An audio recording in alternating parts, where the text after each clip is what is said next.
Her sister didn't just steal her husband. She married him and thanked the guests for supporting true love while Eleanor sat 10 feet away. The ocean glittered behind the glass walls of the $12 million Malibu venue, white roses climbing 20-foot pillars, a string quartet playing softly as if nothing about this was unusual. Vanessa looked radiant in silk, her hand resting possessively on Daniel's arm, the same arm Eleanor had once held during late nights building his startup from a rented 2-bedroom apartment. Daniel smiled like a man who believed he had upgraded his life. When the officiant pronounced them husband and wife, the room erupted in applause. Eleanor did not clap. She watched her younger sister lean in for the ceremonial kiss, cameras flashing, champagne already being poured at $300 a bottle. A waiter offered Eleanor a glass. She took it, felt the cold condensation against her fingertips, and set it down untouched. No scene. No tears. Just a slow inhale that barely lifted her shoulders. 3 years ago, she had signed the prenup without hesitation, trusting the man who said they were partners in everything. She had drafted early investor decks at the kitchen counter, proofread contracts at 2 a.m., and hosted networking dinners in heels that pinched her toes because Daniel said presentation mattered. Vanessa had been there too, always visiting, always curious, always asking about valuations and projections in a tone that sounded like admiration. Eleanor remembered the first time she noticed a shift, the way Vanessa laughed a second too long at Daniel's jokes, the way Daniel started checking his phone when Vanessa texted. She had dismissed it as paranoia, the kind that ruins families. So she stayed quiet. She stayed composed. And eventually, she signed the divorce papers in a conference room that smelled faintly of leather and espresso, Daniel assuring her it was for the best. Now here he stood, marrying her sister beneath imported Italian chandeliers, guests whispering about the boldness of it all. Vanessa raised her glass for a toast. Family should always support each other, she said, eyes briefly locking with Eleanor's. A ripple of polite laughter moved through the crowd. Eleanor's expression did not change. She adjusted the cuff of her tailored white blazer, the fabric crisp against her skin, and allowed herself one slow blink. If anyone had looked closely, they would have seen not heartbreak, but calculation. Because while Vanessa believed she had secured a $400 million fortune, and Daniel believed he had rewritten his future, neither of them had reread the documents Eleanor once studied line by line. And as the sun dipped below the Pacific, casting gold across the reception hall, Eleanor understood something neither bride nor groom did. Tonight was not the end of her story. It was simply the moment they began underestimating her. By the time the honeymoon photos began circulating online, Eleanor had already packed the last of her things from the Tribeca townhouse. She did not rush. She folded each blouse with deliberate care, placing it into labeled boxes, as if she were archiving a chapter rather than abandoning one. The walk-in closet still carried the faint scent of Daniel's cologne, something clean and expensive that once felt like comfort. Now it smelled like distance. Outside the window, Manhattan moved as it always did, taxis blaring, people crossing against the light, the city indifferent to private collapses. Eleanor preferred it that way. She moved into a high-rise apartment overlooking the Hudson, smaller than the townhouse but entirely hers. 1,200 square feet, floor-to-ceiling windows, neutral walls. No shared memories pressed into the corners. On her second morning there, she woke before sunrise and made coffee in silence, watching the river shift from charcoal to silver. There was no one to impress, no investor dinners to host, no curated smiles required. Only space. Only breath. Yet her calm was not surrender. It was recalibration. 3 years earlier, when Daniel's company was still operating out of a converted warehouse in Brooklyn, Eleanor had insisted their attorneys structure the equity distribution in a way that protected early contributions. Daniel had waved it off at the time, distracted by product launches and venture capital meetings, trusting her to handle the details. She had handled them thoroughly. 51% voting power had been placed in a spousal trust under her name, a temporary measure, the lawyer had called it, until future restructuring. That restructuring had never happened. After the divorce, Daniel assumed the ownership was cleanly separated, that the headlines declaring his $400 million valuation reflected sole control. He never asked for a full audit of dormant clauses. Vanessa, newly glowing from wedding magazines and sponsored social media posts, certainly never questioned it. Eleanor did not correct either of them. Instead, she scheduled a meeting at a quiet Midtown law office with the same attorney who had drafted the original documents. The conference room overlooked Bryant Park. The table was polished walnut. She arrived precisely at 9 o'clock, wearing a tailored navy coat and minimal makeup, carrying a leather folder that had not been opened in months. The attorney, older now, adjusted his glasses as he reviewed the paperwork. He cleared his throat once, then again, slower this time. The clause remained active, he confirmed. In the event of remarriage within 24 months of finalized divorce, majority voting rights would revert fully to the original trustee for corporate stability. Eleanor listened without interruption, her hands folded neatly on the table. Daniel had remarried 11 months after the decree. The ink was barely dry when the wedding invitations went out. Stability, the document had stated, to prevent emotional volatility from impacting shareholders. She almost smiled at the irony. The law was not fueled by revenge. It was fueled by language, by commas placed in the correct position, by signatures witnessed and dated. Outside, the city continued its rhythm. Inside, something subtle shifted. Eleanor did not speak about reclaiming anything. She did not fantasize about humiliation. She asked only practical questions. What filings were required? What timeline would trigger disclosure? What obligations she carried as majority shareholder? The answers were precise, controlled, achievable. When she left the building, the late afternoon sun reflected off skyscraper glass, bright enough to make her narrow her eyes. She paused on the sidewalk for a moment, feeling the cool October air against her face. Somewhere across the city, Vanessa was likely selecting custom furniture for a penthouse she believed was secured. Somewhere, Daniel was mapping out expansion plans under the assumption of unquestioned authority. Eleanor adjusted the strap of her bag on her shoulder and began walking south. She did not need to announce her intentions. The paperwork would speak when the time came. And until then, she would let them believe the story they had written for her. 2 weeks after the meeting in Midtown, Eleanor received a cream-colored envelope edged in gold foil, delivered by courier to her Hudson River apartment at exactly 10:30 in the morning. She recognized Daniel's assistant's meticulous handwriting immediately. Inside was a formal invitation to Whitman Technologies' annual Winter Gala, to be held at the Langford Hotel Ballroom in Manhattan. Attendance black tie. Cocktails at 7. Presentation at 8 sharp. At the bottom, in smaller print, Daniel had added a handwritten note. It would mean a lot if you came. Closure, perhaps. Eleanor traced the curve of the ink with her thumb, neither offended nor flattered. Closure was rarely offered by the person who caused the fracture. Still, she set the invitation on her marble kitchen counter and stood quietly for a moment, watching the river move beyond the glass. She already knew what the evening would be about. The company had announced record profits that quarter. Expansion into 2 additional states. A rumored international partnership. Vanessa had begun appearing in lifestyle magazines as a philanthropic partner, photographed in tailored gowns beside Daniel at charity luncheons. The narrative was forming, visionary founder and his elegant new wife stepping confidently into the future. What the public did not see were the filings quietly prepared in a Midtown office, the transfer of voting authority scheduled to activate upon formal notification to the board. The documents were complete. The signatures were valid. All that remained was timing. Eleanor did not rush her decision. She spent the afternoon reviewing financial summaries on her tablet, her posture relaxed on the cream sofa, bare feet tucked beneath her. The numbers were familiar, almost intimate. She recognized early product lines she had helped name, investor contacts she had once persuaded over late dinners, marketing strategies drafted at the old Brooklyn warehouse when rent was $12,000 a month and every expense mattered.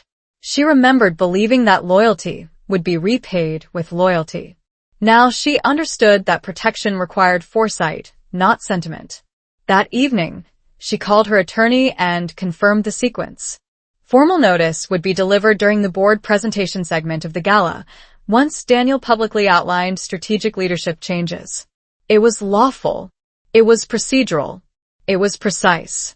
When the call ended, Eleanor walked into her bedroom and opened the cedar-lined closet. She selected a gown that was almost austere in its simplicity, ivory silk, long sleeves, tailored to skim rather than cling. No dramatic necline. No glittering embellishments. She chose understated diamond studs and the vintage watch her father had given her when she completed graduate school, the metal cool and reassuring against her wrist. On the night of the gala, the city shimmered under a crisp December sky, temperatures hovering near 35 degrees Fahrenheit. Chauffeured cars lined the hotel entrance, cameras flashing as guests stepped onto the red carpet. Inside, crystal chandeliers cast warm light over polished floors and towering floral arrangements. Vanessa stood near the entrance, greeting investors, her gown a cascade of silver sequins that caught every beam of light. Daniel moved through the crowd with practiced ease, hand resting at the small of his new wife's back. When Eleanor entered, conversation softened, but did not stop. She was not an uninvited ghost. Her name remained on the company registry. Her presence was legitimate. She handed her coat to an attendant and stepped fully into the ballroom, the hem of her gown brushing the floor with quiet authority. Daniel noticed her first. His smile flickered, barely perceptible, before he smoothed it back into place. Vanessa's expression tightened for half a second, then brightened into something rehearsed. Eleanor did not hurry toward them. She moved through the room slowly, accepting a glass of sparkling water instead of champagne, pausing to greet former colleagues with calm nods. The stage at the front of the ballroom was set with a large digital screen displaying the company logo in silver against midnight blue. At precisely 8 o'clock, Daniel would step up to the podium to introduce what he believed was the next chapter of his empire. Eleanor stood near the back, composed, patient, her reflection faintly visible in the mirrored column beside her. The evening hum of ambition filled the air. She did not need to interrupt it. She only needed to wait for her moment to align with the language already written in ink. At precisely 8 o'clock, the ballroom lights dimmed and a single spotlight traced its way to the stage where Daniel stood waiting, one hand resting lightly on the podium as if the company itself were an extension of his posture. The digital screen behind him pulsed with a silver logo of Whitman Technologies, crisp and luminous against midnight blue. Applause rose confidently from the room, investors and partners dressed in tailored suits and couture gowns lifting their glasses in anticipation. Eleanor remained near the mirrored column at the back, her sparkling water untouched, her expression unreadable. Daniel began with gratitude, his voice amplified smoothly through hidden speakers, thanking shareholders for record-breaking profits and announcing projected expansion into California and Texas markets over the next fiscal year. The numbers drew approving murmurs. Vanessa stood at the foot of the stage, her sequined gown catching every flicker of light, smiling with poised satisfaction as though she had personally authored the quarterly report. Daniel's tone shifted subtly as he transitioned to what he called an exciting evolution in leadership. He spoke of partnership, of fresh perspective, of the importance of family at the heart of enterprise. Then he extended his hand toward Vanessa, inviting her to join him on stage. The applause swelled louder, more celebratory, as she ascended the steps with careful elegance. Cameras lifted. Phones recorded. Daniel cleared his throat and announced that his wife would officially assume a formal advisory role on the board, symbolizing unity and shared vision for the future. It was the moment Vanessa had rehearsed in front of bathroom mirrors and magazine interviews. She placed her hand over his and nodded graciously. Eleanor felt the shift in the room before it happened. Near the ballroom entrance, 2 men in dark suits stepped quietly inside, followed by her attorney carrying a slim leather briefcase. They did not rush. They did not interrupt. They simply waited until Daniel concluded his sentence.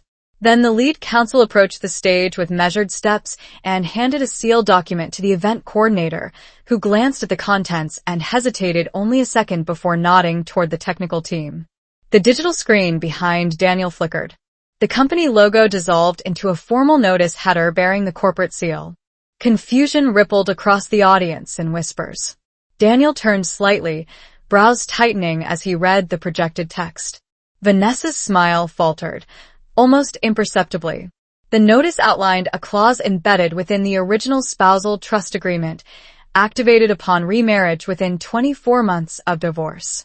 Effective immediately, majority voting rights and executive authority reverted to the original trustee, Eleanor Whitman, as stipulated in the corporate stability provision signed 3 years prior. Silence expanded across the ballroom like a held breath. Daniel's hand dropped from Vanessa's. The microphone remained live, amplifying the faint sound of fabric shifting as she adjusted her stance. Eleanor did not step forward immediately. She allowed the words to settle, allowed the investors to process what they were reading in precise legal language. Only when her attorney gently inclined his head did she move. The sound of her heels against polished marble was steady, unhurried, echoing softly through the stunned quiet. She ascended the stage without asking permission. The spotlight, uncertain for a moment, adjusted to include her within its circle of light. Up close, Daniel's confidence looked thinner, stretched across surprise. Vanessa's composure felt fragile, her fingers interlaced tightly at her waist. Eleanor accepted the microphone without tension. She did not raise her voice. She did not accuse.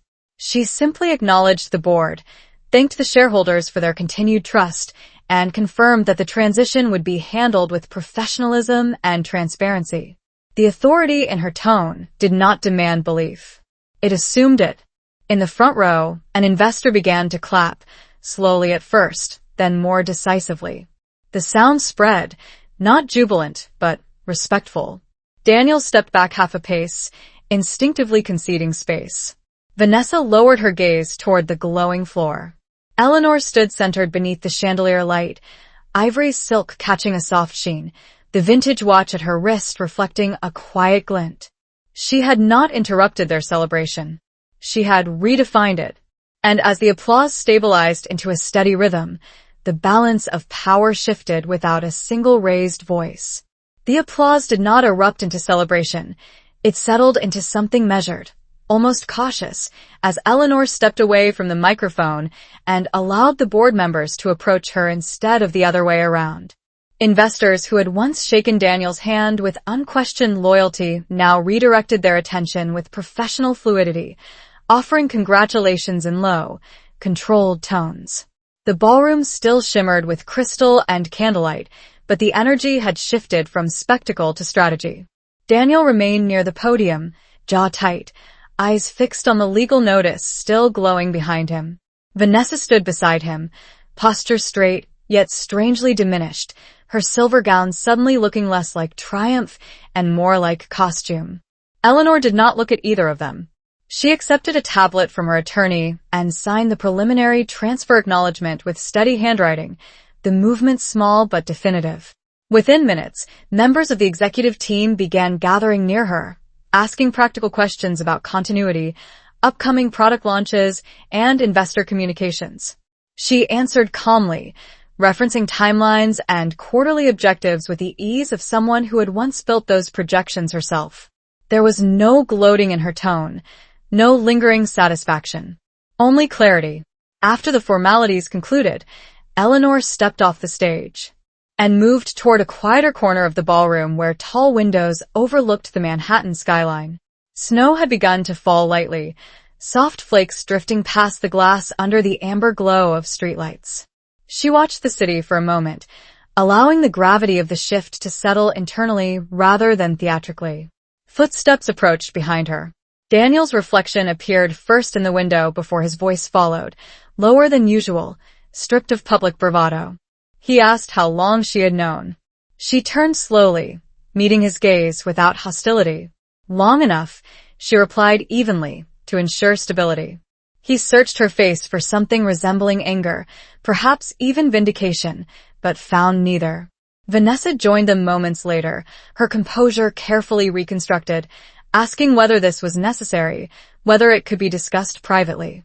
Eleanor regarded her sister with the same measured calm she had offered the board. It had already been discussed, she said softly, 3 years ago in documents neither of them chose to revisit. The statement was not an accusation. It was a fact. Around them, conversations resumed, quieter but purposeful. The company's chief financial officer approached to confirm a meeting the following morning at 9 o'clock to outline transition procedures. Eleanor agreed, without hesitation. She thanked Daniel for his initial vision for the company and assured him that his contributions would be acknowledged appropriately. The phrasing was deliberate. Past tense. Vanessa's hand tightened around her clutch, the sequins catching light in small, restless flashes. Eleanor felt no urge to prolong the exchange. She wished them both a good evening, then turned toward the coat check. As she stepped back into the winter air, the cold brushed her cheeks, sharp and clean. The driver opened the car door, and she slid into the quiet interior, the hum of the city muffled beyond the glass. Her phone vibrated once with a message from the board confirming the emergency session at headquarters in the morning. She looked down at the screen, then out at the falling snow. This was not a reclaiming of a husband, nor a contest between sisters. It was a correction of ownership. In the reflection of the car window, her expression remained composed, almost serene. She had not raised her voice, had not demanded applause. She had simply allowed the structure she built to hold. And as the car merged into Manhattan traffic, the skyline stretching ahead in disciplined lines of light, Eleanor understood that the most powerful shifts rarely arrived with noise. They arrived with preparation. The next morning, headquarters felt different before anyone said a word. The glass tower on Madison Avenue reflected a pale winter sun, sharp and unforgiving against the steel skyline. Eleanor arrived at 8:45, 15 minutes before the emergency board session, her coat neatly tailored, her expression composed. The lobby receptionist straightened instinctively when she stepped through the revolving doors, unsure whether to say welcome back or congratulations. Eleanor spared her the discomfort with a small nod and continued toward the elevators.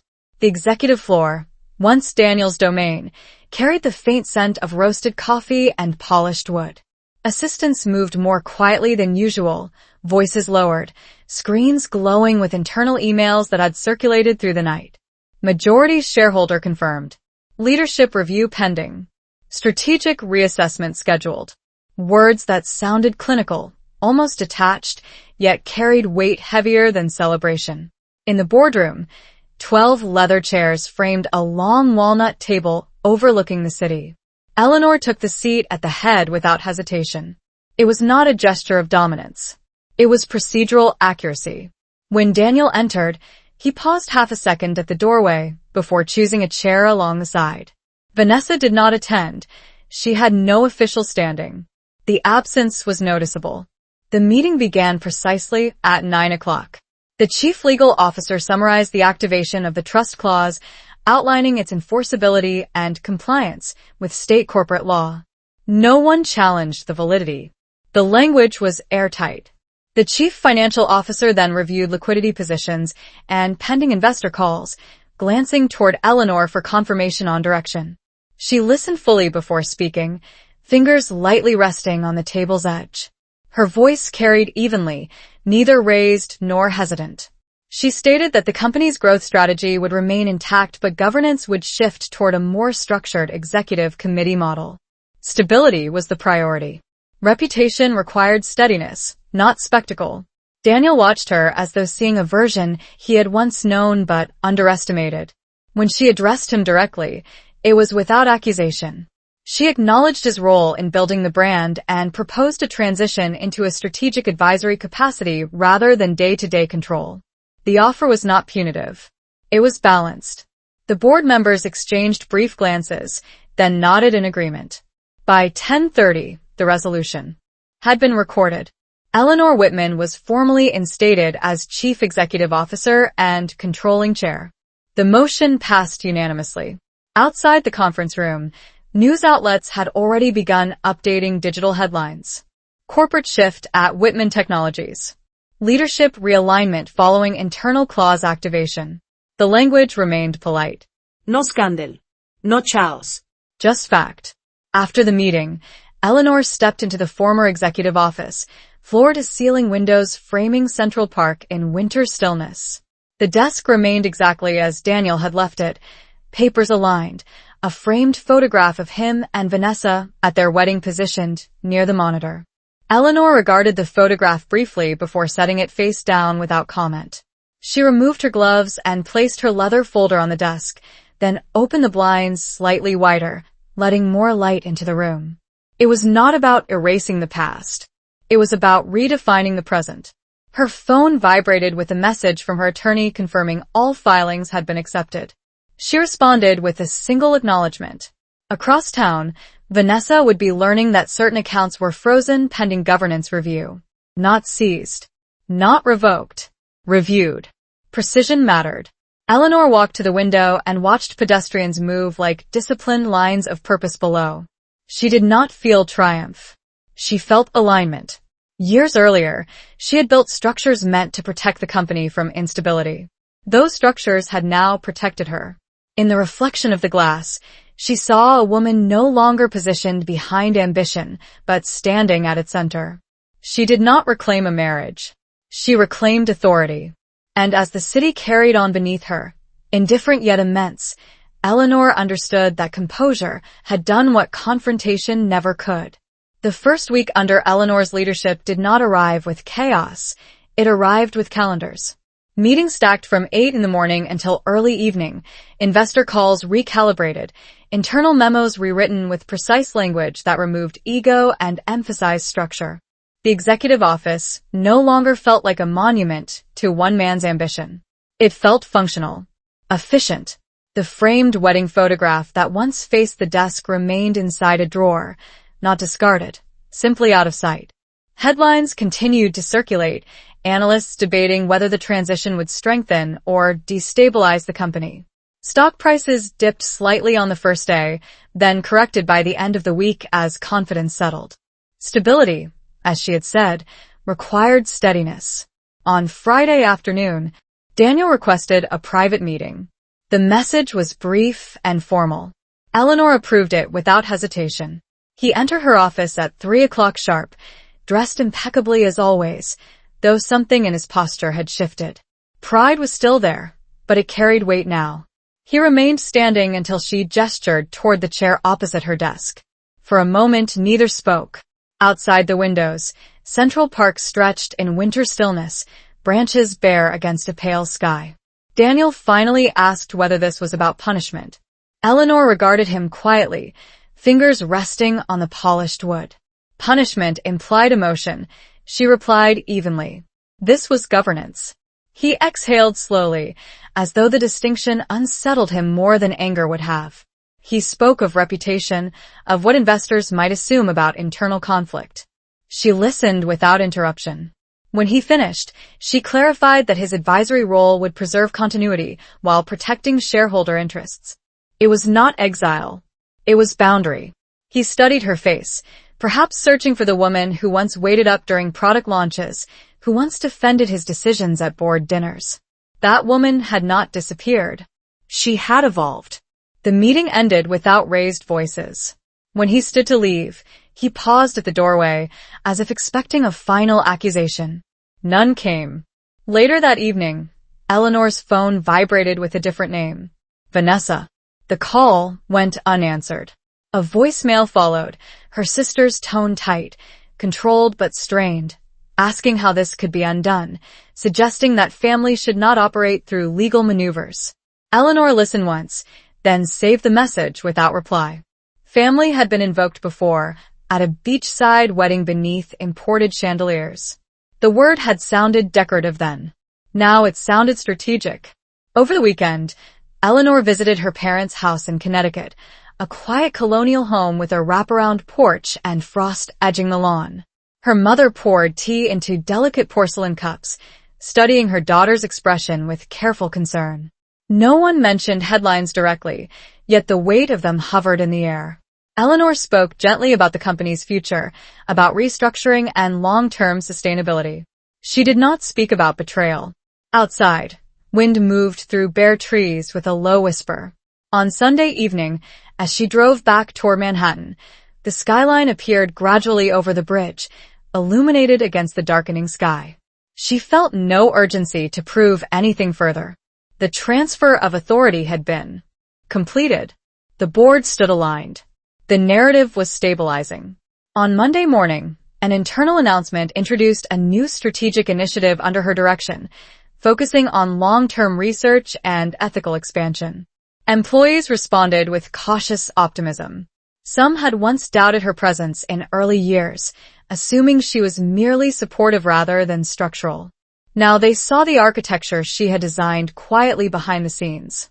In the executive office, Eleanor adjusted the blinds to let in early sunlight, then opened her laptop to review projected growth charts. The path forward would not be defined by confrontation. It would be defined by competence. Across town, Vanessa would be facing conversations of her own, social invitations thinning, partnerships reconsidered. Daniel would be recalibrating his identity within a structure he no longer controlled. Eleanor did not monitor either. She focused on the horizon reflected in her office windows. Power, she had learned, did not need to announce itself. It simply needed to hold. 3 months after the transition, the company no longer felt like a battleground. It felt recalibrated. Quarterly earnings exceeded projections by 8%, and analysts who had once speculated about instability began revising their tone. Financial networks described the shift as disciplined rather than dramatic. Eleanor watched the coverage from her office one early morning, sunlight stretching across her desk in long, pale lines. She muted the television before the segment ended. Public approval was not the objective.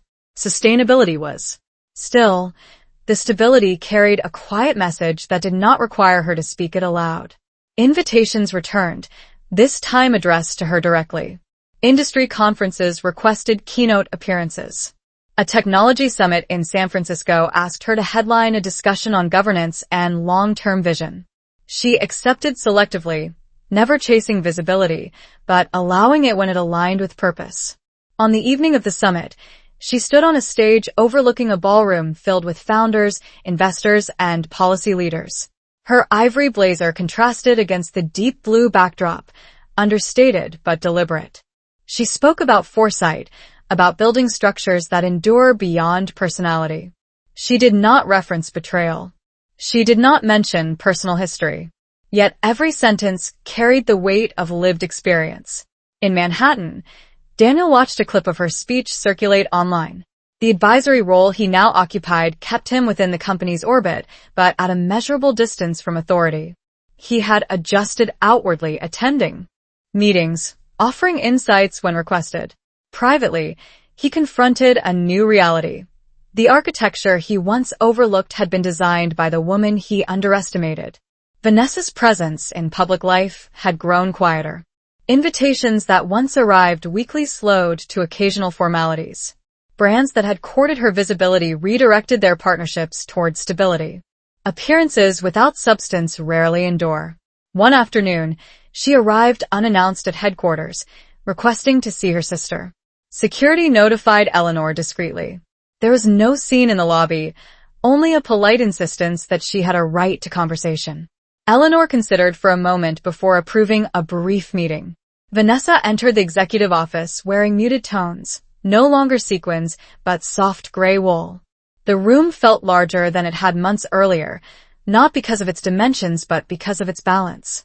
Vanessa began carefully, speaking of misunderstandings, of timing, of how quickly things had escalated.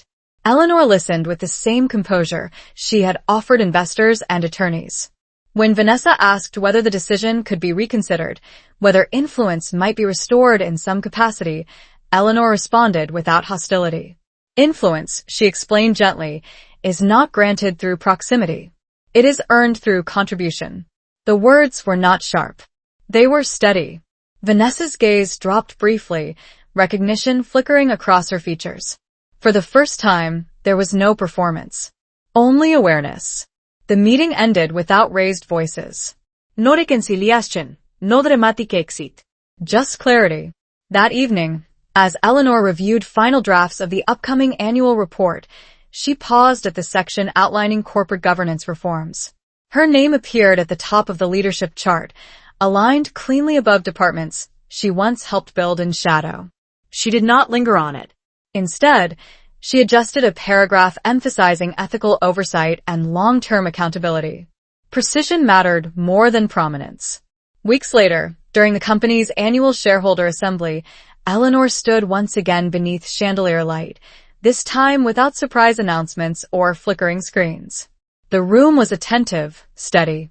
She presented growth metrics, sustainability initiatives, and a 5-year projection grounded in research rather than ambition alone. Applause followed not out of spectacle but confidence.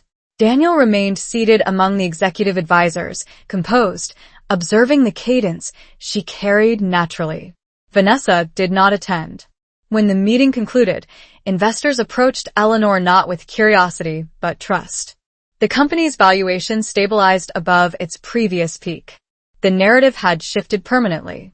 As she left the building that night, the city air carried the first hint of spring, cool but no longer sharp.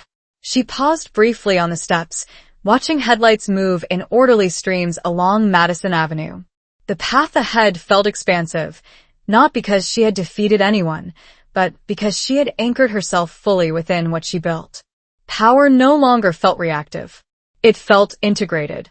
And in that quiet integration, the last echoes of humiliation dissolved without ceremony. By early summer, the city no longer whispered about the transition. It accepted it. Whitman Technologies released its annual report with disciplined confidence, revenue charts rising in steady lines rather than dramatic spikes. Industry analysts described the company as mature now, resilient, structured for longevity. Eleanor read the final print edition one quiet evening in her apartment overlooking the Hudson, the river reflecting streaks of amber from the setting sun. Her name appeared on the inside cover as Chief Executive Officer and Chair, not as an addendum, not as a footnote, but as alignment. She closed the report and set it beside a simple glass vase of white lilies on her dining table. The apartment felt different than it had months ago. Not quieter, but settled. The urgency that once pulsed beneath every decision had softened into clarity. She no longer moved from reaction.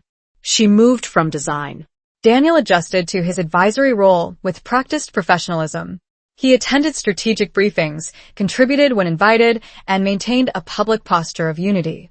There were no visible fractures, only recalibrated distance. Occasionally, during large board gatherings, their eyes met across the table. There was no hostility there, only recognition of how miscalculation had shifted the landscape. Vanessa gradually faded from headlines. She appeared once at a charity event, photographed alone against a backdrop that felt less luminous than before. Social circles that once revolved around access began to orbit elsewhere. She sent one final message to Eleanor near the end of June, brief and unembellished. It did not ask for reversal. It simply acknowledged that she had underestimated her sister. Eleanor read it without triumph. Underestimation had been the foundation of this entire story. On the first anniversary of the gala, the company hosted a leadership retreat in the Hamptons, not extravagant, but intentional. Senior executives gathered in a renovated coastal property overlooking the Atlantic, discussing 5-year research initiatives and ethical data policies. Eleanor walked along the shoreline early one morning before sessions began, the sand cool beneath her shoes, the tide measured and patient. The ocean did not rush. It did not argue with the shore. It returned again and again with quiet force. She found the rhythm fitting. Later that day, during a closed-door strategy meeting, a young department head asked her how she maintained composure under pressure. The room fell attentive, curious not about scandal but about steadiness. Eleanor paused before answering. She spoke about preparation, about reading every clause before signing, about building foundations that protect both the company and oneself. She did not frame it as survival. She framed it as responsibility. The answer lingered long after the session ended. That evening, as executives dispersed and the sun lowered into a wide horizon of muted gold, Eleanor stood alone on the terrace, hands resting lightly on the railing. The wind carried salt and the distant sound of waves. She reflected not on betrayal, but on evolution. The wedding in Malibu, the champagne left untouched, the flicker of surprise in a ballroom under chandeliers, the silent shift of authority projected on a digital screen. None of it felt sharp anymore. It felt instructional. She had not reclaimed affection. She had not dismantled anyone publicly. She had simply activated what was already structured in her name. Back in Manhattan days later, she received confirmation that the company's valuation had surpassed its previous peak by 12%. The board sent a formal note of appreciation for her leadership. She read it, acknowledged it, and returned to reviewing a proposal for long-term community investment. Achievement, she understood now, was not the applause at the moment of reversal. It was the consistency afterward. One evening, as dusk settled across the Hudson and city lights shimmered into place, Eleanor stood by her window and watched reflections ripple across the water. She did not feel the need to prove anything further. The narrative had closed itself without confrontation. She had not won Daniel back. She had not defeated Vanessa in spectacle. She had won something quieter, something enduring. She had won herself. And in the calm that followed, dignity did not shout. It glowed.